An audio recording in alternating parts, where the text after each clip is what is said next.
নমস্কার, বাংলা গল্পে আড্ডায় আপনাদের সকলকে স্বাগত জানাই। আজ আপনাদের পড়ে শোনাব বিখ্যাত কবি ও সাহিত্যিক সুনীল গঙ্গোপাধ্যায় রচিত গল্প দুজন কিংবা তিনজন। ভালো লাগলে এই চ্যানেলটি সাবস্ক্রাইব করার অনুরোধ রইল। তাহলে কোনো নতুন গল্প নিয়ে হাজির হলেই আপনাদের কাছে সেটি পৌঁছে যাবে। শুরু করছি আজকের গল্প দুজন কিংবা তিনজন।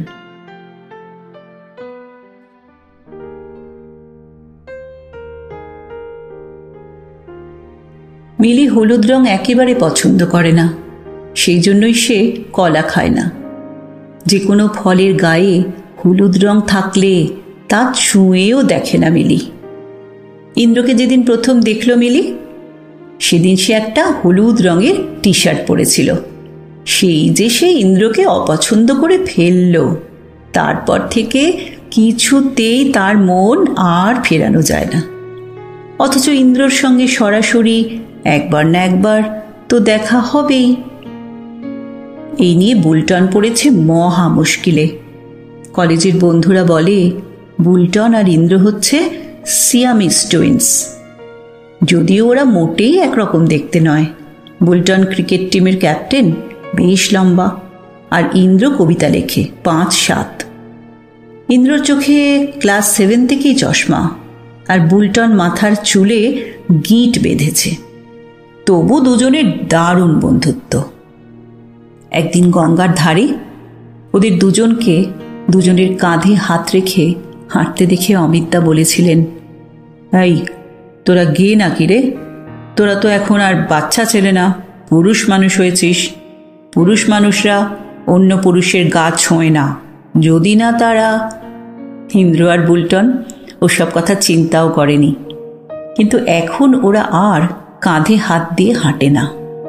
কিন্তু বুলটন কোথাও ম্যাচ খেলতে গেলে কোথাও না কোথাও ইন্দ্রকে দেখতে পাবেই, আর ইন্দ্রও কোনো কবিতা লিখলে প্রথম শোনাবে বুলটনকে। চন্দননগর স্টেশনে যেদিন মিলিকে ট্রেন থেকে নামতে দেখেছিল বুলটন, সেদিন হঠাৎ তার বুকের মধ্যে কেমন যেন খচমচ করে উঠেছিল। ব্যাপারটার প্রথমে কোনো মানে বুঝতে পারেনি বুলটন। বুকের মধ্যে এসব আবার কি? যাই হোক, বুলটন বিশেষ গুরুত্ব দেয়নি। মিলি এসেছিল দিল্লি থেকে, একা। অতটা রাস্তা ট্রেনে এসেছিল, তবু একটু ক্লান্ত দেখায়নি। সেদিন বুলটনের সঙ্গে ইন্দ্রও থাকতে পারত স্টেশনে, তাহলে ইন্দ্রর সঙ্গে মিলির পরিচয় হয়ে যেত। কিন্তু ইন্দ্র তার 2 দিন আগেই চলে গিয়েছিল শান্তিনিকেতন। দিল্লির মেয়ে, অথচ সাইকেল চালাতে জানে না। চন্দননগরে সাইকেল ছাড়া যাওয়া আসা করবে কি করে? রোজ রোজ রিক্সা ভাড়া দিতে দিতেই তো ফতুর হয়ে যাবে। তাই বুলটনকেই ভার নিতে হলো সাইকেল শেখাবার। একা একা সম্ভব নয়। বুলটন টেলিফোনে ইন্দ্রকে বলে দিয়েছিল চারু লজের সামনে এসে দাঁড়াতে। ওই দিকটায় আর বিশেষ ঘরবাড়ি নেই, আর ওই রাস্তায় ট্রাক চলে না। মেয়েদের সাইকেল আলাদা রকমের হয়, মাঝখানের রডটা কার্ভ করা। সেগুলো আসলে শাড়ি পরা মেয়েদের জন্য। জিন্স পরলে ছেলে আর মেয়েতে তফাৎ কি? কেষ্টর দোকান থেকে সাইকেল ভাড়া করতে হয়নি। বুলটন নিজের সাইকেলেই মিলিকে নিয়ে এলো চারু লজের কাছে। আসার পথে বাসস্ট্যান্ডের কাছে অনেক বিজ্ঞাপনের হোর্ডিং, তার মধ্যে একটা নতুন বিজ্ঞাপন। সমস্ত বোর্ড জুড়ে হলুদ রং, মাঝখানে নীল অক্ষরের লেখা।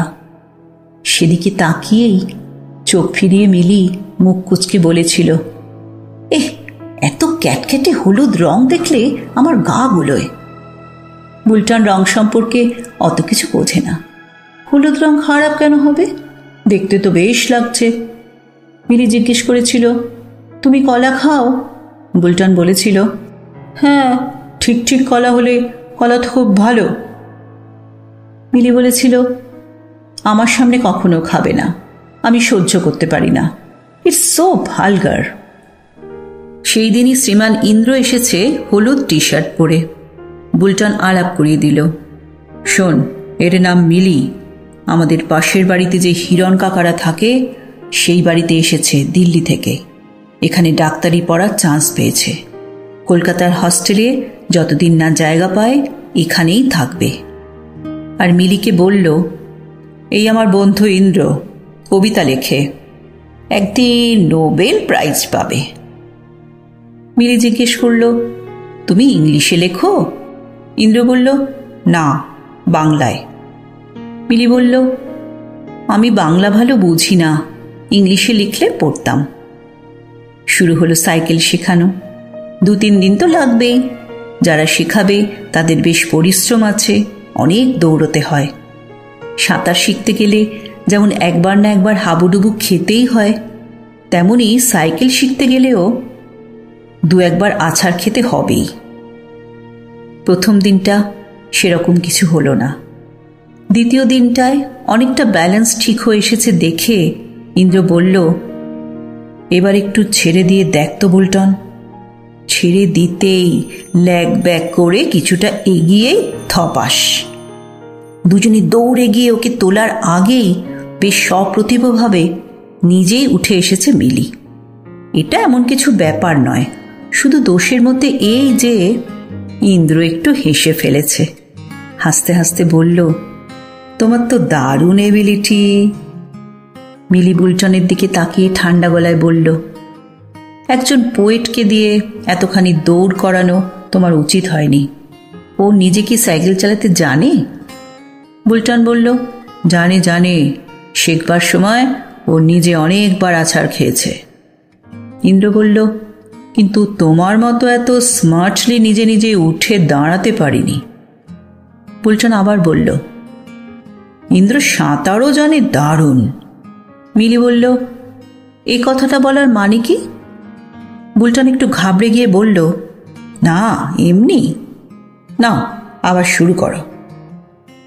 পাশের বাড়িতে থাকে, মিলির সঙ্গে তো বুলটনের ঘন ঘন দেখা হবেই।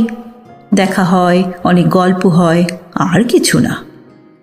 সাইকেল শেখা কয়েকদিন বাদ পড়েছিল।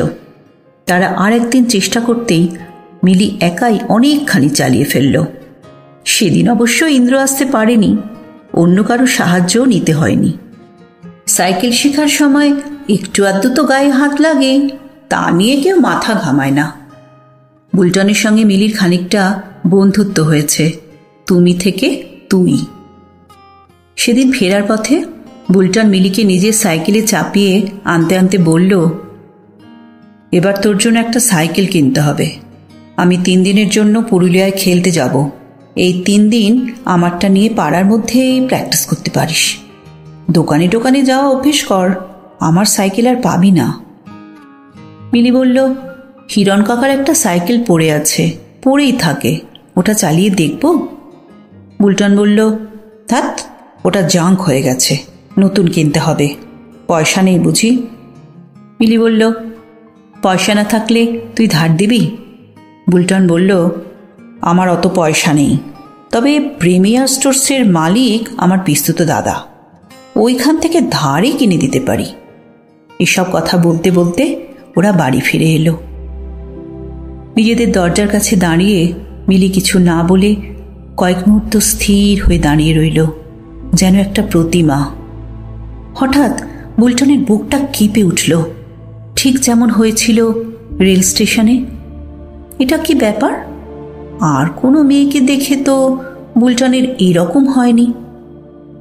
তারপর মিলি একটু হাসল, কিছুই না বলে চলে গেল ভিতরে, যেন ওই হাসিতেই অনেক কিছু বলা হয়ে গেছে। এর পরের কয়েকদিন বুলটনের প্রায় সব সময় মনে পড়তে লাগলো মিলির সেই হাসি। তার সঙ্গে সব সময় দেখা করতে ইচ্ছে করে। ঠিক এই রকমই তো কয়েকদিন আগে পর্যন্ত ছিল ইন্দ্রর সঙ্গে। তার সঙ্গে কয়েকদিন দেখা না হলেই সে ছুটে যেত ইন্দ্রর বাড়িতে। এখন ইন্দ্রর সঙ্গে আড্ডা দিতে দিতেও সে অন্যমনস্ক হয়ে যায়। চোখে ভেসে ওঠে মিলির মুখ, কিন্তু এই কথাটা সে ইন্দ্রকে বলতে পারে না। মুশকিল হচ্ছে, ইন্দ্র যখন বুলটনের বাড়িতে আসে, ছাদের ঘরে বসে কবিতা শোনায়, তখন মাঝে মাঝে হঠাৎ এসে পড়ে মিলি। কিন্তু মিলি কিছুতেই ইন্দ্রর সঙ্গে সমানভাবে মিশতে পারে না। ঝগড়া করে না, স্বাভাবিকভাবেই কথাবার্তা বলে, তবু তার মধ্যে থাকে যেন কিছুটা উপেক্ষার ভাব। সেটা বুলটন বুঝতে পারে। ইন্দ্রকে টের পায় না। ইন্দ্র যে তার কতটা বন্ধু সেটা কিছুতেই বুলটন বোঝাতে পারে না মিলিকে। এ পর্যন্ত ওরা কত খাবার, কত অভিজ্ঞতা সমান সমান ভাগ করে নিয়েছে। এমনকি জামা টামাও বদলা বদলি করেছে। একটা আইসক্রিম পর্যন্ত খেয়েছে দুজনে। মিলি নতুন সাইকেল কিনেছে। এখন মাঝে মাঝে সে বুলটনের সঙ্গে পাশাপাশি সাইকেল চালিয়ে স্টেশনে যায়। সেখানে সাইকেল জমা রাখার ব্যাপারটাও শিখে নিয়েছে। তারপর দুজনে ট্রেনে চেপে যায় কলকাতায়। ফেরার সময়টা ঠিক থাকে না, তবে দু একদিন মিলেও যায়। ইন্দ্র প্রায় রাত করে ফেরে কলকাতা থেকে। একদিন বুলটন আর মিলি ফিরল একসঙ্গে। বেশ জোর হাওয়া দিচ্ছে, একটু পরেই বৃষ্টি হবে। একবার আকাশ ছিঁড়ে যাচ্ছে বিদ্যুতের রেখা, তারপরই গুরুগুরু ধ্বনি।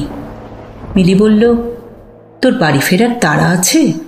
একটু গঙ্গার ধারে ঘুরে যাবি? বুলটন বলল, টিভিতে একটা প্রোগ্রাম দেখব ভেবেছিলাম। ঠিক আছে, চল। বৃষ্টি এলে ভিজতে পারবি তো? দুজনে গঙ্গার ধার দিয়ে আস্তে আস্তে সাইকেল চালাচ্ছে। দাঁড়াবার জন্য খুঁজছে একটা নিরিবিলি জায়গা। হঠাৎ মিলি বলল, এই রে।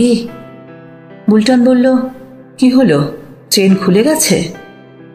না, তা নয়, একটু দূরে দাঁড়িয়ে আছে ইন্দ্র, তার মুখ গঙ্গার দিকে। সে ওদের দেখতে পায়নি। মিলি বলল, চল আমরা অন্যদিকে যাই।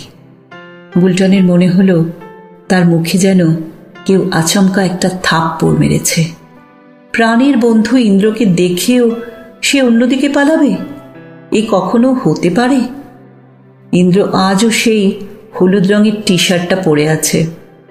ওটা দেখে আবার মিলি কি বলবে কে জানে। ইন্দ্রকে ওই জামাটা বদলাবার কথা অনেকবার বলবে ভেবেও বলতে পারেনি বুলটন। কি যুক্তি দেবে সে? মিলির কথায় তাকে সাইকেলের মুখ ঘোরাতেই হলো। ইন্দ্র তো জানতে পারবে না। এরপর 4-5 দিন ইন্দ্র আসেনি। বুলটনও আগেকার মতো ছুটে যায়নি। মিলির সঙ্গেই কাটিয়েছে প্রত্যেকটা সন্ধে, কখনো ওদের বাড়িতে, কখনো গঙ্গার ধারে। এখন মাঝে মাঝে ওরা সাইকেল নিয়ে অনেক দূরেও যাচ্ছে। ইন্দ্রর সঙ্গে দেখা হলো ট্রেনে। আজ মিলি আসেনি। ইন্দ্র বলল, আমি শিলিগুড়ি গিয়েছিলাম, তোর ওখানে খেলা ছিল, তুই যাসনি কেন? বুলটনের অপরাধ বোধ হলো। সত্যিই শিলিগুড়ির কথা সে ইন্দ্রকে বলেছিল অনেক দিন আগেই, কিন্তু খেলাটা যে ক্যান্সেল হয়ে গেছে সেটা আর ইন্দ্রকে জানানো হয়নি। অবশ্য শিলিগুড়িতে ইন্দ্রর মামা বাড়ি, সেখানে ও এমনিই যেতে পারে। ফেরার পথে ইন্দ্র নিজেই মিলির প্রসঙ্গ তুলল। সে বলল, মিলি মেয়েটা বেশ ভালো, মুখে একটা শার্পনেস আছে, কথাবার্তাও শুনতে বেশ ইন্টারেস্টিং লাগে। অনেক মেয়ে সুন্দর হলেও ডাল হয়। You R lucky. বুলটন জিজ্ঞেস করল, লাকি বলছিস কেন? ইন্দ্র বলল, তুই ওরকম একজন ভালো বন্ধু পেয়েছিস। বুলটন বলল, তোর কলেজে সেই শর্মী নামের মেয়েটা, সে আর চন্দননগরে আসে না? ইন্দ্র বলল, সে কেটে গেছে, she is after a big catch. তুই আর মিলি পরশুদিন ব্যান্ডেল গিয়েছিলি, তাই না? আমি তোদের দেখতে পেয়েছিলাম। বুলটন বলল, দেখতে পেয়েও ডাকিসনি কেন? ইন্দ্র বলল, তোদের ডিস্টার্ব করতে চাইনি। তোরা যে ব্যান্ডেল যাবি তা তো বলিসনি আমাকে। তার মানে আমাকে সঙ্গে নিতে চাসনি। বুলটন চুপ করে রইল। ইন্দ্র আচমকা জিজ্ঞেস করল, তুই মিলিকে একবারও কিস করেছিস? বুলটন উত্তর দিতে পারল না। একবার নয়, বেশ কয়েকবার ছাদের ঘরে। ওখানে বাড়ির অন্য কেউ আসে না। মিলি বলতে গেলে ব্যাপারটা ওকে শিখিয়েছে। হাসতে হাসতে মিলি ওর নাকটা নেড়ে দিয়ে বলেছিল, বাচ্চা ছেলে, কিচ্ছু জানে না। When you kiss, our noses should disappear. বুলটন চুপ করে আছে দেখে ইন্দ্র সব বুঝে গেল। সে অস্পষ্টভাবে হেসে বলল, আমারই এ পর্যন্ত এই অভিজ্ঞতাটা হলো না। 22টা বছর পেরিয়ে গেল। এবার থেকে ভাবছি সিগারেট টানব। That is another form of kissing. Bulton বলল, ইন্দ্র, এখন বাড়ি ফিরে কি করবি? আমাদের বাড়ি চল।